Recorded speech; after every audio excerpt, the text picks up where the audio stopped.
প্রিয় শিক্ষার্থী বন্ধুরা, নিশ্চয়ই সবাই ভালো আছে। আজকে তোমাদের সাথে ওয়েল্ডিং অ্যান্ড ফেব্রিকেশন 1-এর দ্বিতীয় পত্র নিয়ে আলোচনা করব। তো আজকের অ্যাসাইনমেন্টের বিষয় উত্তম ওয়েল্ড তৈরির শর্তাবলী। তো প্রিয় শিক্ষার্থী বন্ধুরা, আজকের অ্যাসাইনমেন্টের জন্য অভিষেক রায় দাদা অনেকবার রিকোয়েস্ট করেছেন। তার এই রিকোয়েস্টের উপর নির্ভর করে অ্যাসাইনমেন্টটি দিচ্ছি। তোমাদেরও যদি কোনো বিষয়ের প্রতি অ্যাসাইনমেন্ট প্রয়োজন পড়ে তাহলে অবশ্যই আমাকে কমেন্ট বক্সে কমেন্ট করে জানাবা, আমি অ্যাসাইনমেন্টটি দেওয়ার চেষ্টা করব। তো প্রিয় শিক্ষার্থী বন্ধুরা, আমরা অ্যাসাইনমেন্টটি এখন কিভাবে লিখব সেটি দেখতে যাচ্ছি। তো তোমাদেরকে একটি কথা বলে রাখি, সেটি হচ্ছে যে পরবর্তী সপ্তাহের অ্যাসাইনমেন্টগুলো সবার আগে পেতে অবশ্যই আমার চ্যানেলটি সাবস্ক্রাইব করে রাখবে এবং পাশে থাকা বেল আইকনটিতে শেয়ার করবে। তোমাদের বন্ধুদের সাথে ভিডিওটি অবশ্যই শেয়ার করতে কিন্তু একদমই ভুলবে না, কারণ তারাও যাতে এই ভিডিওটি দেখে উপকৃত হয়, এবং ভিডিওটি যদি ভালো লাগে তাহলে অবশ্যই একটি লাইক করবে। তো প্রিয় শিক্ষার্থী বন্ধুরা, চলো আমরা একটু দেখে আসি যে আজকের অ্যাসাইনমেন্টের প্রথম যে কথাটি বলেছে সেটি কি এবং কিভাবে লিখতে বলছে। আমরা ঠিক সেভাবে বই থেকে লেখার চেষ্টা করব। তো চলো অ্যাসাইনমেন্টটি একটু দেখে আসি। শিক্ষার্থী বন্ধুরা, তোমরা এখানে দেখতে পাচ্ছ আমাদেরকে এখানে স্পষ্ট করে বলা হয়েছে, নির্দেশক দিয়েছে যে উত্তম ওয়েল্ডের বৈশিষ্ট্য তোমরা এখানে দেখতে পাচ্ছ।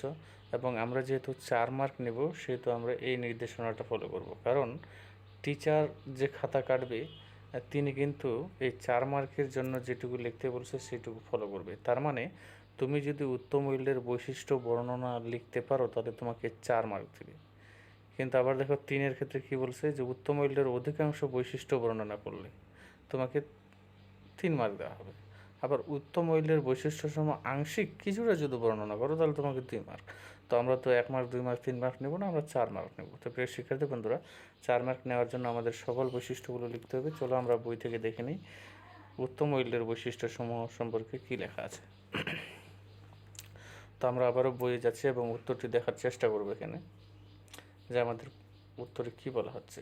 লক্ষ্য করলে দেখবে বন্ধুরা, এখানে তোমরা দেখতে পাচ্ছ উত্তম ওয়েল্ডের বৈশিষ্ট্য দেওয়া আছে। তো তোমাদেরকে যেটি করতে হবে, এই যে এখান থেকে এইটুকু প্রথম স্টেপে তোমরা লিখবা এবং নিচে দেখো চিত্র দেওয়া আছে, চিত্রটা অঙ্কন করলেও করতে পারো, না করলে নেই, তবে কোনো সমস্যা নেই। কিন্তু মূল বিষয় হলো তোমাদেরকে এই অংশটুকু একদম এত সুন্দরভাবে লিখতে হবে, খাতায় উপস্থাপন করতে হবে, যাতে করে টিচার দেখে খুশি হয় এবং তোমাকে সম্পূর্ণ মার্কসটা দেয়। তো প্রিয় শিক্ষার্থী বন্ধুরা, এরপরে আমরা দ্বিতীয় স্টেপে যাব। এই অধ্যায়ের অ্যাসাইনমেন্টটি একদমই খুবই ছোট, তোমরা এই অ্যাসাইনমেন্টে তোমাদেরকে এবার খুবই কম লিখতে হবে কারণ অধ্যায়টি খুবই ছোট। তো চলো বন্ধুরা, আমরা এবার দ্বিতীয় স্টেপটি দেখে আসি। শিক্ষার্থী বন্ধুরা, দ্বিতীয় স্টেপে যাওয়ার আগে তোমাদের একটি কথা বলে রাখি, এখানে যে অংশটি দেখতে পাচ্ছ তোমরা কিন্তু চাইলে এই অংশটি সুন্দর করে খাতায় লিখতে পারো। বৈশিষ্ট্য নিচে যেহেতু কম লিখতে হচ্ছে, তো তোমরা একটু কষ্ট করে যদি একটু লেখো তাহলে কোনো সমস্যা নেই, কারণ বৈশিষ্ট্যর মধ্যে এটি একটি অংশ। চলো আমরা এবার দেখে আসি দ্বিতীয় অংশে কী বলা হচ্ছে। শিক্ষার্থী বন্ধুরা, তোমরা যদি একটু লক্ষ্য করে দেখো তাহলে এখানে দেখবা দ্বিতীয় ক্ষেত্রে কিন্তু আমাদেরকে বলা হচ্ছে উত্তম ওয়েল্ডের 6টি ব্যবহার বর্ণনা সহ লিখলে। ঠিক আছে, আচ্ছা, উত্তম ওয়েল্ডের ব্যবহার, তো উত্তম ওয়েল্ডের 6টি ব্যবহারের বর্ণনা সহ লিখলে আমরা এইটুকু প্রশ্নের উত্তর নেওয়ার চেষ্টা করব। চলো আমরা বই থেকে একটু দেখে আসি। প্রিয় শিক্ষার্থী বন্ধুরা, আমরা যেমনটি বলতেছিলাম, এখানে দেখো উত্তম ওয়েল্ডের গুরুত্ব বর্ণনা, আমরা 2 নাম্বারটির অ্যান্সার করতে আছি। তো তোমরা সুন্দর করে এখান থেকে বলা হচ্ছে যে ব্যবহার যেহেতু বলছে, তো ব্যবহার এখানে সরাসরি কথাটা তোমরা পাবা না। তোমরা যে কাজটি এখানে করতে হবে সেটি হলো তোমাদেরকে 6টি ব্যবহার লিখতে বলছে। তো এখান থেকে কিন্তু সুন্দর করে তোমরা ব্যবহারগুলো পরে পরে বাইর করে নিতে পারবে। যেমন তোমাদেরকে আমি একটা দেখিয়ে দিই। আচ্ছা বলো তো, ঝালাই কখন করা হয়? যখন কোনো কিছুতে ফাটল ধরে বা ফাটে যায় বা ভাঙে যায় তখনই তো ঝালাই করা হয়, তাই না? তো উত্তম ওয়েল্ডিং বলতে সব থেকে ভালো ঝালাই কখন করা হবে, যখন ধরো, যেমন তোমাদেরকে আমি যদি একটু উদাহরণ দিতে চাই, যেমন ধরো যে এটা একটা ব্যবহার হতে পারে, যেমন ওয়েল্ডের জোরের মধ্যে দেখো, ওয়েল্ডের জোরের মধ্যে অনেক সময় ব্রণার্থ দেখা দিলে তখন আমরা কিন্তু উত্তম ওয়েল্ডিংয়ের ব্যবহারটা করতে পারি। তো প্রিয় শিক্ষার্থী বন্ধুরা, তোমরা এখান থেকে সুন্দর করে ব্যবহারগুলো 6টি লিখে নিবা এবং নিচে আরও দেওয়া আছে সেখান থেকে ফলো করে কিন্তু বৈশিষ্ট্যগুলো তোমরা লিখতে পারো। ঠিক আছে, এই যে এখানেও দেওয়া আছে, এখান থেকেও লিখতে পারো। বৈশিষ্ট্য এক কথায় তোমাদেরকে ব্যবহার লিখতে হবে 6টি, সরি বৈশিষ্ট্য না, ব্যবহার। এই যে একদম ঠিক এই পর্যন্ত, এখান থেকে 6টি ব্যবহার, তোমরা ব্যবহারগুলো একটু বড় করে লিখবে, অথবা তোমাদের মন মতো তোমরা কিন্তু বানায় লিখতে পারবা। আমি তোমাদেরকে আরেকটি টেকনিক বলে দিই, সেটি হচ্ছে যে ব্যবহার, তোমরা যখন এই ওয়েল্ডিং ফেব্রিকেশনের যে প্রথম অধ্যায় আছে, ওই প্রথম অধ্যায়ে যে ওয়েল্ডিং ট্রেড নিয়ে বলা হচ্ছে, তো ওখানে যে কর্মক্ষেত্রগুলো আছে, তো কর্মক্ষেত্রগুলোতে যে কাজগুলো করা হয় সেগুলোর মধ্যে যেগুলো ফাটল ঝালাই টালাই বিভিন্ন রকমের জিনিস যেখানে তোমার মনে ফাটল ধরে, সেখানেই কিন্তু ওয়েল্ডিংয়ের প্রয়োজন পড়ে বা জোড়া দেওয়ার জন্য ওয়েল্ডিং ব্যবহার করা হয়। তো প্রিয় শিক্ষার্থী বন্ধুরা, তোমরা ঠিক ওখান থেকেও কিন্তু ব্যবহারগুলো লিখতে পারো। আমি তোমাদেরকে নমুনা একটি প্রশ্ন দিচ্ছি, তোমরা এখান থেকে ফলো করে তোমাদের খাতায় যোজন বিয়োজন করে সুন্দর করে খাতাটি উপস্থাপন করার চেষ্টা করবে, এবং পরবর্তীতে আমরা আরও দেখে আসব যেখানে কি বলা হচ্ছে। লক্ষ্য করে দেখো, বলা হচ্ছে উত্তম ওয়েল্ড শনাক্ত করার বিস্তারিত বিবরণ সহ লিখলে।